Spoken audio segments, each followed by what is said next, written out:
লিখিত সুসমাচার 5:43 থেকে 48 অবধি। হালেলুয়া। তোমরা শুনিয়াছ উক্ত হইয়াছিল, তোমার প্রতিবেশীকে প্রেম করিবে এবং তোমার শত্রুকে দ্বেষ করিবে। কিন্তু আমি তোমাদিগকে বলিতেছি, তোমরা আপন আপন শত্রুদিগকে প্রেম করিও এবং যাহারা তোমাদিগকে তাড়না করে তাহাদের জন্য প্রার্থনা করিও, যেন তোমরা আপনাদের স্বর্গস্থ পিতার সন্তান হও, কারণ তিনি ভালো মন্দ লোকের উপরে আপনার সূর্য উদিত করেন এবং ধার্মিক অধার্মিক গণের উপরে জল বর্ষণ করেন। কেননা যাহারা তোমাদিগকে প্রেম করে তাহাদিগকে প্রেম করিলে তোমাদের কি পুরস্কার হইবে? করগ্রহীরা ও কি করে, কি সেই মতো করে না? আর তোমরা যদি কেবল আপন আপন ভ্রাতাকে মঙ্গলাবাদ করো, তবে অধিক কি কর্ম করিতেছ? পরজাতিরা কি সেই রূপ করে না? অতএব তোমাদের স্বর্গস্থ পিতা যেমন সিদ্ধ, তোমরাও তেমনই সিদ্ধ হও। হালেলুয়া। আমি এটা অল্প একটু পড়লে পড়তে পারতাম, পুরোটুকু পড়লাম, কারণ এখানে প্রভু তার বাক্যে বলছেন যে পূর্বকালে লিখিত ছিল, যে তোমাকে ভালোবাসে তাকে তুমি কেবল ভালোবাসবে, যে তোমার উপরে দোষ করবে, তোমাকে নিন্দা করবে, তুমিও তার পরিবর্তে পাল্টা তাকে তাই উত্তর দেবে। পূর্বকালে লিখিত ছিল, কিন্তু আমি বলছি প্রভু সেই ব্যবস্থাটাকে পুরোপুরি পরিবর্তন করছেন। যে আমি বলছি, তোমাকে যে প্রেম করে কেবল তাকে নয়, যে তোমাকে দ্বেষ করে, যে তোমাকে মন্দ কথা বলে বা যে গালাগালি দিয়ে থাকে তাকেও ভালোবাসো, তার জন্য তুমি প্রার্থনা করো, সেও যেন প্রভুকে জানে, তার জন্য তুমি প্রার্থনা করো। যদি আমরা যে আমাকে ভালোবাসে তাকেই যদি ভালোবেসে থাকি, তাহলে আমি অধিক কর্ম কি করলাম? জগতেও সেই রূপ আচার ব্যবহার চলছে, জগতের মানুষ সেই রূপ আজও করে যাচ্ছে। উদাহরণস্বরূপ আমার বাড়িতে মনে করুন বিয়ে রয়েছে, আমার উদাহরণস্বরূপ আমার ছেলের বিয়ে। এইবার কি হলো, আমি নিমন্ত্রণ করলাম কি, যে আমার আশপাশে চেনা জানাশোনা আছে তাদেরকে আমি নিমন্ত্রণ করলাম। তাদের বাড়িতে কোনো যখন অনুষ্ঠান হবে, তারাও কিন্তু আমাকে পাল্টা সেই রূপ করবে, কারণ আমি করেছিলাম, তাই তাদের মনে আছে, তারা মনে সেটা গেঁথে রেখে দিয়েছে যে এই রূপ ও করেছিল, অতএব ওর প্রতিও আমাদের এই কর্তব্যটা রয়েছে, আমাদেরকে করতে হবে। তারা সেই রূপ আমাকে নিমন্ত্রণ করে খাইয়ে দিল। তাই এতে আমি প্রতিফলে কি পাবো? বিচার দিনে, যখন আমি বিচার দিনে আমি উপস্থিত হব সেই স্বর্গরাজ্যে, তা আমি এর থেকে কোনো প্রতিফল পাবো না। কিন্তু আমি যদি কিছু দরিদ্র দুঃখীকে খাওয়াই, কিংবা যারা আমার শত্রু, যারা আমার জন্য সব সময় অনিষ্ট কল্পনা করে গেছে, আমার মন্দ কামনা করে গেছে, আমার মরার কামনা করে গেছে, তাদের জন্য যদি আমি করি, তাদেরকে যদি খাওয়াই, তখন সেখানে যখন আমি যেদিনকে স্বর্গরাজ্যে উপস্থিত হব, তখন কি আমি গর্বের সহিত মাথা উঁচু করে প্রভুর সম্মুখে দাঁড়াতে পারবো? কেন?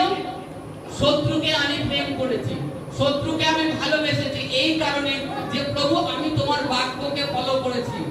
তোমার বাক্যে লেখা আছে তুমি তোমার শত্রুর জন্য প্রার্থনা করো, শত্রুর জন্য তোমার হৃদয়ে মনে কোনো ক্রোধ অহংকার না থাকুক। প্রভু আমি গর্বের সহিত বলতে পারবো, কিন্তু যে এই রূপ করবে না, সে কি এই রূপ বলতে পারবে? পারবে? কেন পারবে না? সে এই রূপ আচার ব্যবহার করেনি। হালেলুয়া।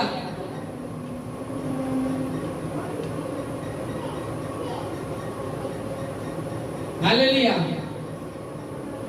আমাদেরকে প্রভু এটাই শিক্ষা দিচ্ছে সব থেকে বড়, যে আমাদের উপকার করে তার উপকার করলে তোমরা কি প্রতিফল পাবে? তোমরা যারা তোমাদের কোনো কাজে আসতে পারে না, মনে করো উদাহরণস্বরূপ সম্রাট আমার কাছে কিছু ধার চাইলো, সম্রাটের দেয়ার ক্ষমতা নেই, আমি কি করলাম? তাকে দিলাম, সে আমাকে ফেরত দিতে পারলো